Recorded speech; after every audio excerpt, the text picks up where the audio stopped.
Hey everyone, I switched to my phone because I don't know if it's Facebook or the internet or what the situation is. I probably should have put it on my stand so that I wouldn't be shaky. But I wasn't going to let tonight pass and not do a live. I don't like to go too many weeks without doing it because it seems like things get more distant. And this is the time where we need to meet. So, as I was saying in the other live before I finally just shut it off, it continued to spin, and I apologize for that. I know Alicia, you were on there, and I appreciate that. I appreciate you letting me know where things were. So I wanted to kind of go back and reiterate some of that. I've been talking for like 20 minutes, so I don't know if how much of that was recorded. So if you're on here and you can hear me okay, let me know. If not, I'm going to have to go back to recording because I don't know what it is. Okay. So what I was talking about, as with any addicts, anyone that's dealing with whether it's food or drugs or alcohol or anything of that nature, is when you're off course, when things are not going right, is when you need to reach out to the group, whether it's this group, drugs or alcohol. And many times for those of you that have someone in your life that's struggling with some type of vice, you will say you might need to attend a meeting. You might need to reach out to your sponsor. You might need to do this. It's the same with us. And I find that with food addicts, they tend to either leave the group or get silent or just don't respond in any way possible until they feel like they're back on course again. Then they want to jump in when everything is great. You don't need the group when it's great. We love to hear you and to share with you and to be able to clap for your happy high, but you need the group more when things aren't going so great, when you are struggling, and maybe you don't want to get right back on course. But being able to hear things and hear the struggles of other people and what got them back on course, or just to know that you're normal, is huge. So I want to encourage you, especially during this holiday time, to stay on course. You don't have to continue to lose weight right now. You can do as much damage control as you would want, but this is a time that you reach out and you hold on as an anchor. Okay. So this phone's all over the board because I'm all over the board with it. I wanted to share with you tonight about being in alignment. What does that mean? Now, I know some of you, especially the new ones in here, I'm going to switch to my right hand, especially for the new ones in here, I get emails more often than it's posted in the group of like, is she ever going to talk about food? Like, isn't this a diet group? Like, are we going to talk about apples and oranges and what our exercise was and our heart rate? No, we're not. You're a grown up. You can handle those parts. You know, as more than professionals out there, what you should eat, what you shouldn't eat, what program you're doing. Because I do have a lot of people in this group that are not doing the Weight Walk program. They're doing their own thing, or they're doing keto or some other type of program that they're on. I have a wide variety in here. Now, those that are doing the Weight Walk program, you know that you can eat any food that you want. You know how to measure it with the 275 rule. You know about doing it 6 days on, 1 day off, all those. And nothing else needs to be said about that. Same with exercise. You can lose weight and not exercise. Surgical patients do it constantly. There's many people that just control their food and lose weight. When you get sick and you haven't eaten in a week and you've lost 8 pounds, did you exercise? No.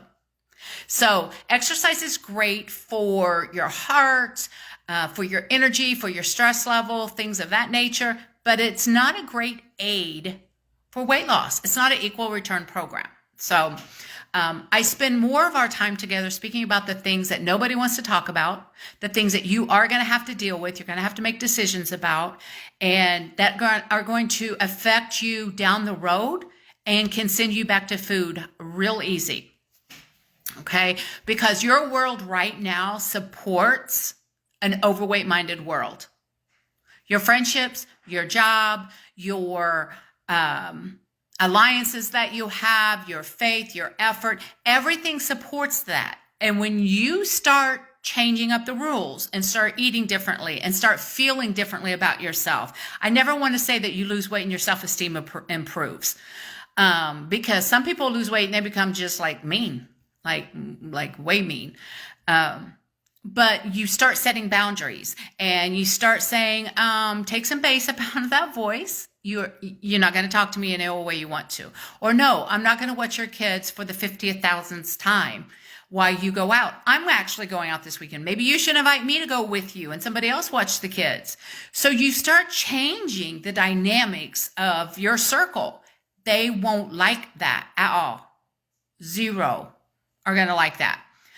And that's going to cause some ruffles. And you're going to hear people say this. You've changed. You're not the same person. I liked you when you were heavier because this new person is just not working for me. And that's a key statement. That means they probably can't use you anymore. They can't carry on one-sided conversations and not even ask you how you're doing. They can't keep borrowing and not paying back, or having you do things just because they don't want to do them, or taking out their frustration on you. The minute you hear somebody say, you've changed, you're not the same person anymore, you should shout out, hallelujah. Not get sad and go back and say, well, what's wrong with me? Think people would like me more and do all this. The right people will, but your circle may not. Not everybody's going into that thin world with you. Not everybody's going to support you. Not everybody's going to encourage you. Not everybody's going to want you to get thin. And you're going to lose a lot of people when you lose weight. You're going to lose a lot of people along the way. And you have to get ready for that. Because otherwise it'll send you back to food. It'll send you back to wanting to overeat. It'll send you into a spiral. And now you'll be there thinking, wait a minute, I was sad or miserable or lonely or scared or fearful when I was overweight. Now I've lost the weight and I'm still feeling the same thing. And that's what happens with people. Let me tell you this little secret about weight loss. All it is going to do is change the numbers on the scales, change that number tag in your clothes, improve your health in many different ways. Yeah, that's it. That's what it's going to do. That's what weight loss does. Everything else comes from you. Your self-esteem, you've got to work on that. Your boundaries, you've got to work on that. Saying no without an explanation, you've got to work on that. Getting rid of toxic people out of your life, you've got to work on that. Your career, your faith, your financial status, your social status, your physical status, you have to do all that other stuff. All weight loss does is get you to the starting point. We're kind of like in the negative, and all weight loss says is going to get you to square one. You still have to do everything else. You still have to figure out how to maneuver through the world in your new package, which is going to bring on different things. It's going to bring on unwanted attention. It's going to bring on expectations that you're not ready for. It's going to bring about different reactions to people that you're not going to understand. Now, I don't say that with you to say, my gosh, she makes weight loss sound horrible. Like, why should I even bother? Because it's a package. It's a package between the physical, mental, and emotional. You can't change the physical without the mental and emotional changing. And that's why you still have that fat mind, but you've lost weight. You still see the bigger you in the mirror, but you've lost weight. You've went down pant sizes. You've been going to the gym. You can run now and you're doing all these things. But why do you still see that in the mirror? Why do you still feel overweight? It's because the mind hasn't changed. Okay, the mental aspect of this hasn't changed. Your sadness hasn't changed. Your fear hasn't changed. That thing that happened that caused the obesity, that unhealed experiences hasn't changed. Mom hasn't changed. Dad hasn't changed. Dating life hasn't changed. Marriage hasn't changed. Faith hasn't changed. Nothing else has changed.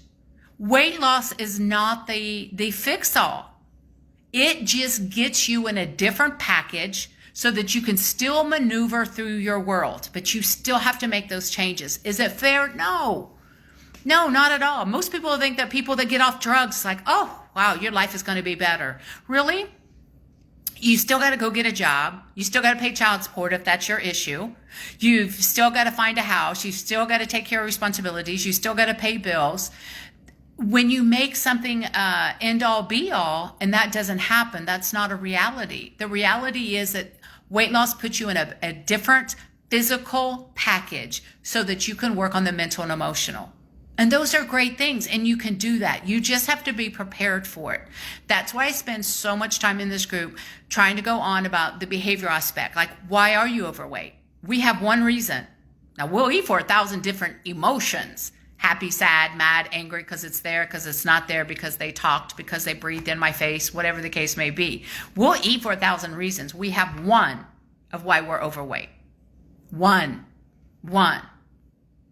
You have to know that one. You absolutely have to know that one. If you don't, you will not be able to learn to manage your weight because the one will not go anywhere. It's there at every size you are. It is your weakest link as a human being. Okay? There is nothing in that sentence about weight loss. It's your weakest link as a human being. And it is not going anywhere. And this is where you have to be honest with you, which means honesty for people dealing with weight means we've got to be vulnerable. One thing we don't want to be. Why? Because that vulnerability makes us feel the same way that our obesity does. That's why we don't like to go there. That's why it's easier to blame it on food and I'm big boned and it's my family and I'm never going to lose the weight. I'd much rather blame it on that than to feel that vulnerable feeling again, because that vulnerable feeling is associated with my one reason I'm overweight, with that one person that I have connected to my weight, with that unhealed event, with that situation that went on, with that weakest link as a person. And it's very, very important that we know what that is, because when you put your time and energy and effort into that, weight loss is super easy, super easy. So I want to leave you with that for you to address. Do you know why you're overweight? It's not about food or exercise at all. So go back and review the core list that's in the group. Go back and review the food list that's in the group. For those of you doing the Weight What program, it should be in weeks 3, 4, and 5 especially. Review those. In the book, it will also be, I think, it starts in week 3, definitely into 4 and 5. Look in the book and identify that. You have to know that why. Because what you tell you about you is controlling everything. It's controlling your relationships. It's controlling your career. It's controlling how you're handling things going on in the world around us right now. What you tell you about you is controlling everything. What comes out of our mouth, what we share with other people, isn't always the authentic truth. There's truth in it. Let's hope. Let's hope you're not lying. There's truth in it, but it's not the authentic truth. It's not linked to the why. And in order to understand that why, you have to get to a vulnerable place. You know, that thing you don't want to be in. You have to get to that vulnerable place. Then you can say, yep, this did it. I want to share with you quickly, and then I'll let you go because I'm sure the phone is like jerking all over the place because my hand is. I talk with my hands. We know this. And so I want to share this with you so that you understand what I'm talking about.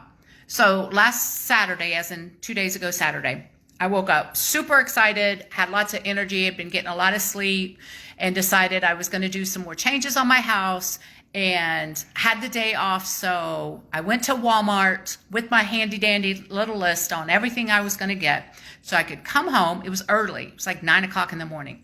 So I could come home and have the day and get things ready. Had lots of energy, feeling really some pep and some happiness because it's been so dark and gloomy and frustrating with everything going on in the community, in the world, with all the sicknesses and COVID and all this kind of stuff.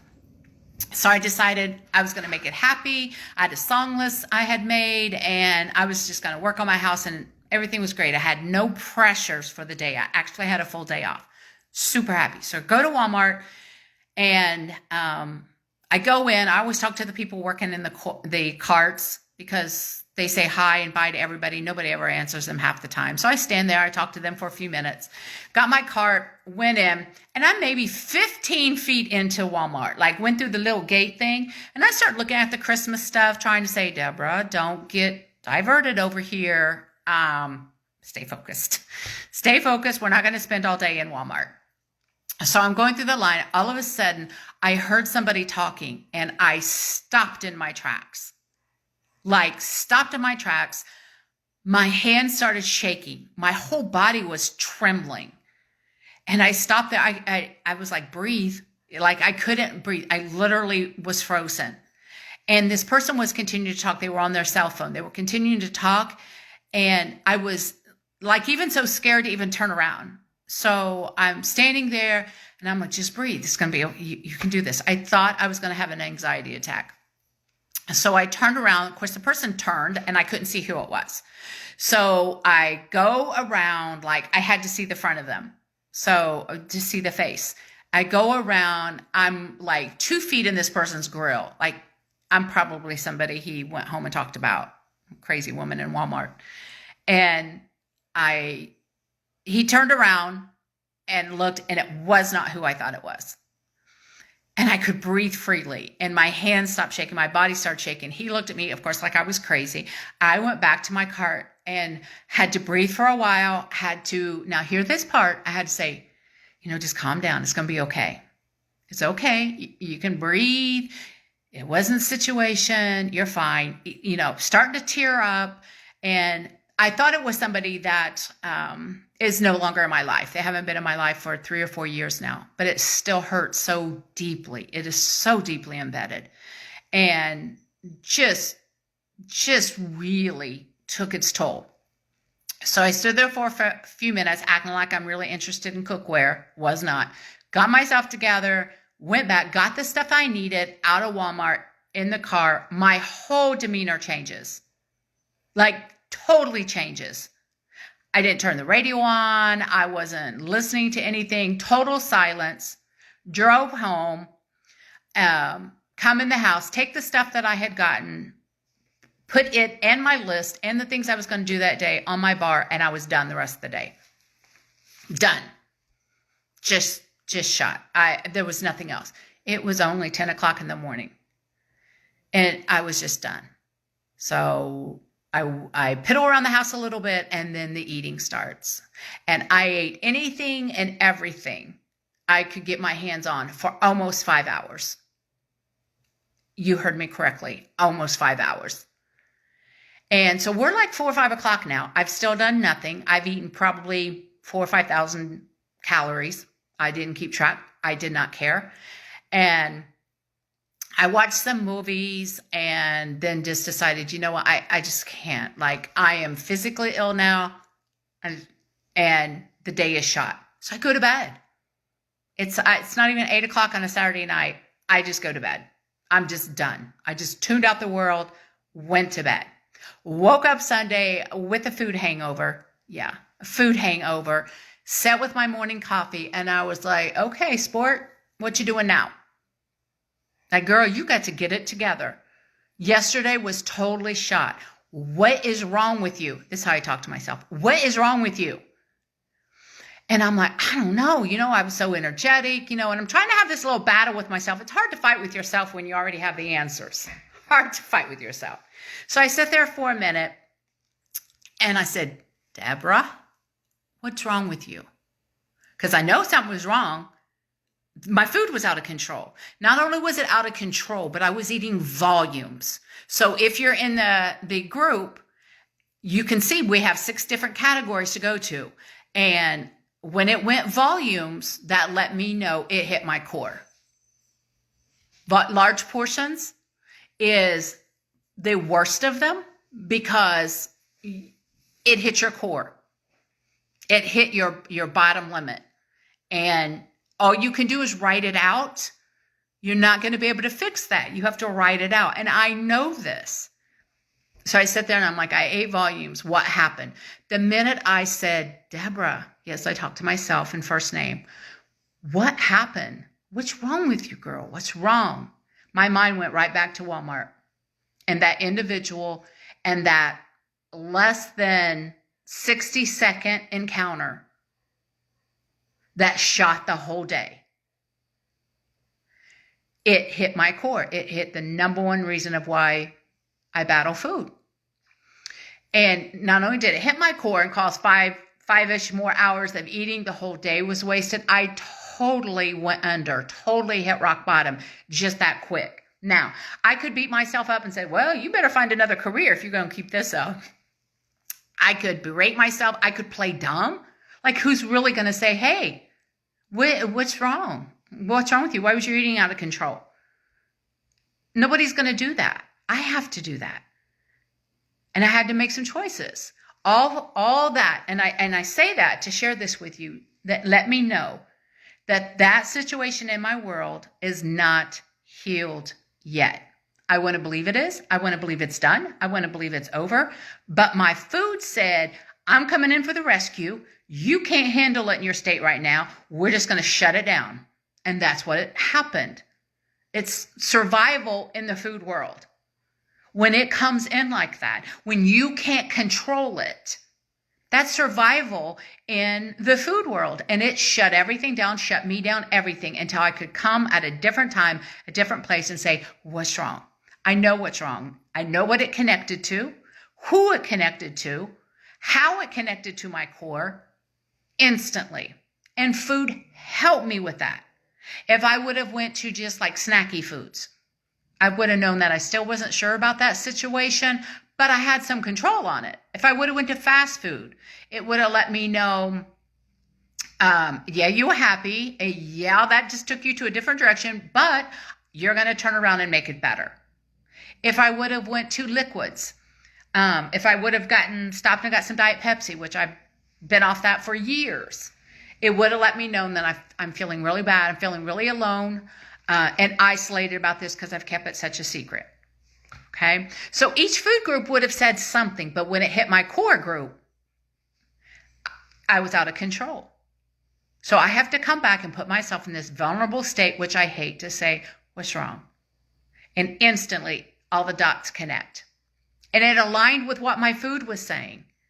It's a bigger issue and you're still not healed. So what do you do with all that? It's great to know the information because that gives you a sense of peace. I could even feel that sense of peace again when I'm sharing that with you. But what do you do with that information? That lets me know I still have to work on that issue. It's not over. It's not healed. It still impacts my world. So I'm going to, in my particular case, yours may be a little bit different. I've still got a lot of praying I need to do about that. I need to work through why I haven't let it go all the way. What is it still hitting? I know it's in a different level. So I have to make some kind of peace with this. We can't fight because I'm not going to win. So I have to make some kind of peace with it, which means, I may have to say something like, yeah, it still hurts. It's still rough. But I have to make better choices. I have to be able to go on. I have to realize that person is gone. And I have to realize that I'm still a great person. I just wasn't great in that situation. Or whatever the case may be. Okay? I have to feed myself verbally enough times, whether that's 1 or 1 million, enough times until I can start continuing to change the way I'm seeing it, the way I'm seeing that situation. Okay? So food came along and said, you're not healed yet. It's not over yet. You've got some work to do here. And then I carry on. Is it tough? Well, yeah. You feel worn out. You feel vulnerable. You feel, why?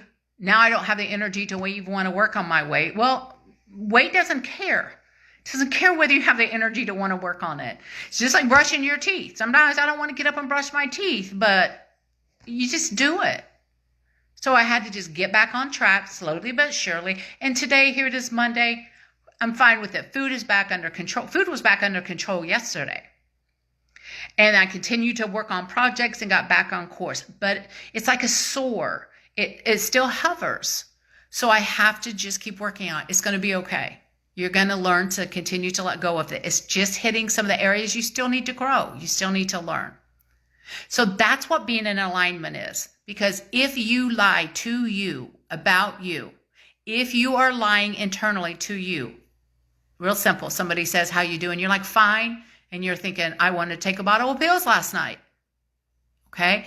That's not alignment. Now, you may not want to share it with them. Maybe you don't like them or they're like low key the enemy, but you can just say, like I would tell you, I'm not going to tell you nothing. Okay. That's a little different, but you have to listen to what you are telling you. You have to put yourself in a vulnerable state, which is something we don't like to do. You have to, and why don't we like to do that? Because it makes us feel the same way that same issue that our weight's connected to, or that person that our weight's connected to. We don't want to ever feel that way again. But in order to solve it, we have to feel that way, which is vulnerable. Then you start changing the tapes. Then you'll go on change the tape. Now, like when somebody asks me, oh, how you doing? I'm good. Even if I've had a bad day, I'm good to you. And that's what I say inside. I'm not going to tell you. Not a chance. Because you like the Indianapolis Star, it'll get out instantly. So I'm going to refrain from sharing my world with you. That's a conversation I have with myself when I know I just told them I'm fine when I'm not. Now, I could say, I don't want to tell you because I barely even like you. But, I'm trying to get into heaven. So we have to watch those conversations. So what I mean by lying to you is that somebody that you love, somebody that you trust, somebody that you feel safe with, you need to check those conversations to see, are you really telling them the truth? Are you really telling you the truth about how you feel about a situation? Has it healed yet? Has it not? Are you afraid? Is the fear taking over? Those are the things you ask you, because then you can put your energy into fix it. Now, did I fix that situation from Saturday? It involved another person, so I can't fix it in that sense. I had to fix what I was telling me about the situation to me. I had to change the tapes. That's what I mean by fixing it. So I want to challenge you this week. If your food gets off course at anytime this week, a little or a lot, look at the food groups so that you know what it's trying to tell you. And if you want to still continue to play dumb, you ask yourself, what is wrong? And your mind will take you instantly there. Food, lack of exercise is never, ever, ever, ever in the answer.